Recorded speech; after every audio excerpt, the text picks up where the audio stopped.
We cannot mistake chemistry for compatibility, but a lot of us do.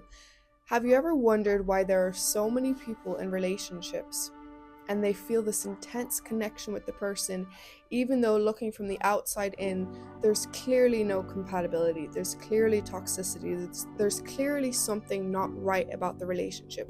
This is because we are taught to mistake chemistry for compatibility, and there is a psychological reason why we feel such chemistry with the wrong people. So that's what we're going to talk about today.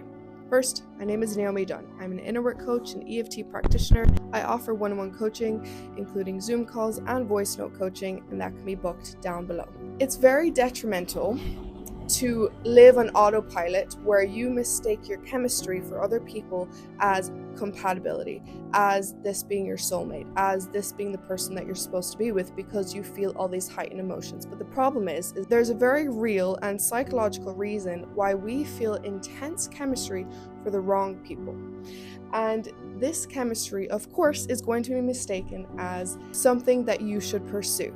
Because what do we see in the movies? What do we see in the shows? We see those people experiencing that heightened emotion of love and of chemistry, and because of that, it means that they were with the right person. They chose the right person. It was their soulmate. It was the person they were supposed to be with. But the reality is we are drawn to our unhealed trauma.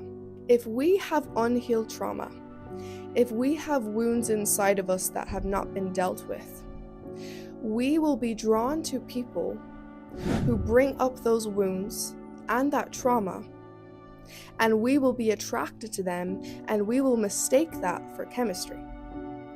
The reason that this happens is because our bodies want us to heal.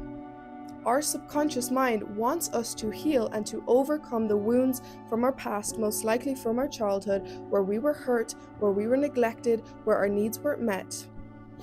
Our body wants to bring up the things and will make you drawn and attracted to the things and the people and the situations in life that bring up the pain of your wounds so that you heal it. One of the most common areas that people's wounds, if you've been in a relationship and you've also experienced trauma, you'll know this firsthand. One of the most common areas in life where people experience the pain of their undealt with wounds is in relationships. When we have the unhealed wounds and the trauma, and we meet the person that we feel chemistry with, when that chemistry is actually stemming from the fact that our subconscious minds know that this person is already bringing up the trauma inside of us, making us feel unworthy, making us feel something that resembles the past, or our subconscious minds and bodies know that this person will, because of their behavior, will bring up our trauma, will trigger our pains, because that's what it wants. Your body and your brain wants you to be triggered in order to heal, will bring up these pains for you. When we are drawn because of those reasons, we feel chemistry. We feel intense chemistry, an abnormal amount of chemistry. And so intense to the point where you inevitably, of course, like I said, because of what you've seen from society, from movies, from shows, you will automatically assume that this person is good for you. So then, as the relationship progresses, you will experience the negative effects of the relationship and its lack of compatibility. You will have this very strong, rigid belief that you must be with this person because of the intense chemistry, because you assume that this intense chemistry means compatibility. But the only thing it means is that this person triggers your pain. And your body wants to be triggered by that pain because your body wants you to heal. And this shows up as the chemicals in the body that feel like love, that feel like obsession, that feel like extreme attachment. But it's never truly love. You can't actually love when you're obsessing over somebody because they bring up pains from the past and your body just wants you to heal. Those chemicals and those feelings are never actually love. Anything that resembles the trauma of the past is what you are going to be drawn to unless it's healed. So, we will be drawn to the person who brings up the emotions of the past. It can practically look like being with someone you know deep down will not be loyal to you. Being with someone you know deep down doesn't fully want you for you. Even if it's subtle, It can show up as your actions never being enough for the person. It can show up as inconsistency in some way. If you had needs that were not met, but they were sometimes met, it is very likely you will be drawn to those who meet your needs sometimes, but not frequently. If you felt a distrust in the past and that's your emotional wound, then you will be attracted to those and experience chemistry with those who bring up that feeling of distrust, a feeling of you always being on edge that they could leave you, a feeling that you need to prove yourself because you don't feel like they 100% want you, 100% like you. If you don't 100% like you, and that's a wound that stemmed from something in the past, you will choose those who don't 100% like you. They like parts of you. Maybe they just lust after you. Maybe they just want certain aspects of you, but they don't fully want you, right? It can show up as you feeling powerless in the relationship. It can show up as you being attracted to the partners that bring a lot of highs and lows. This is really common to see, and it's very easy to become attached. It's basic psychology that we become addicted to things that bring highs and bring lows, that bring dopamine highs and cortisol spikes. If you think of gambling and you think of, basic addictions, they come with highs and they come with lows, and that's what makes them addictive. Because when we get the good parts, the highs, when the lows come, we want it even more, and it creates this addictive pattern. It's so common that we see this in toxic relationships. The highs are so high and the lows are so low because that's a representation of what we experienced in the past. And we will think, I'm experiencing such a high, I'm experiencing such chemistry, this must be the right person. But no, it's just your trauma responding. It's just your unmet emotional wounds, unprocessed emotional wounds that are trying to say, hey, let's bring up the issue again.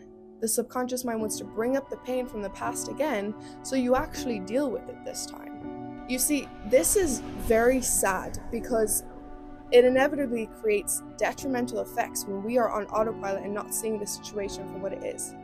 It starts with beginning in the wrong relationship, which it can add more trauma and more emotions to have to process later on down the line. But then it can turn into you staying in a relationship for too long and spending such a large chunk of your life, or somebody else spending such a large chunk of their life with the wrong person. And then if it's really bad, it can turn into marrying that person and staying with them. And this is why it's actually very frightening, because then after that, maybe that person has children with them, and those children have to grow up seeing an unhealthy, incompatible marriage. And from seeing that, those children then have to deal with the processing and the emotional healing later down the line if they choose to do so. And the loop then continues. This is why we have to stop assuming that just because things feel good and we experience highs and we experience such good, strong and intense feelings with somebody, sometimes that's not because that person is compatible with you, but actually because they bring up the unmet needs. Here's the thing. Of course, it is 100% possible to experience chemistry with the right people. How do we know if it's the right person and the right form of chemistry or the wrong? Well, you look and you ask and you see and you question, is this person bringing up pains from the past? Let's be logical here. Be very, very logical. Forget the feelings for a second and look at it from the outside in. Look at this person's values. Look how this person treats you. Look how this person treats other people. Is this person likely to bring up those feelings from the past for you?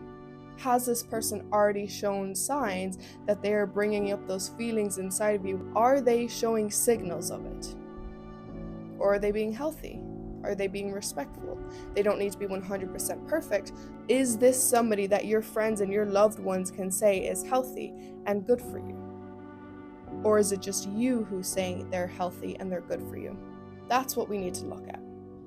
We need to look at values, we need to look at morals, okay? We don't need to just look at the feelings. And you have to be really honest with yourself, with what you are seeing and what could potentially come. You already know intuitively if this person is compatible with you. We often actually get intuitive knowings before a relationship, whether it's good for us or not. So are you listening to that? Because you will always pay the price when you don't listen to your intuition. Always, always, always, always, always, always. Despite the good feelings that are coming up, is your intuition saying something else? You have to listen to that. Look at it logically. Look at the facts. Ask yourself if your family and your loved ones would want this person with you. Ask yourself if this is the kind of person you want raising your children. I don't care if you want children or not. Would this be the kind of person you would feel like would be good for that? Because that shows their character. Or does it feel calm? Does it feel safe? Does it feel healthy? And are you feeling more secure with this person or less? All right, if you need any help, if you need any coaching, if you want to have one-on-one conversation, I offer Zoom call coaching and I offer voice note coaching if you want coaching in a short amount of time. If you just need a little perspective shift, a little clarity on your current situation, I offer that too. That can be booked down below in the description or in the link in the comment section. I will post a comment with my link there too.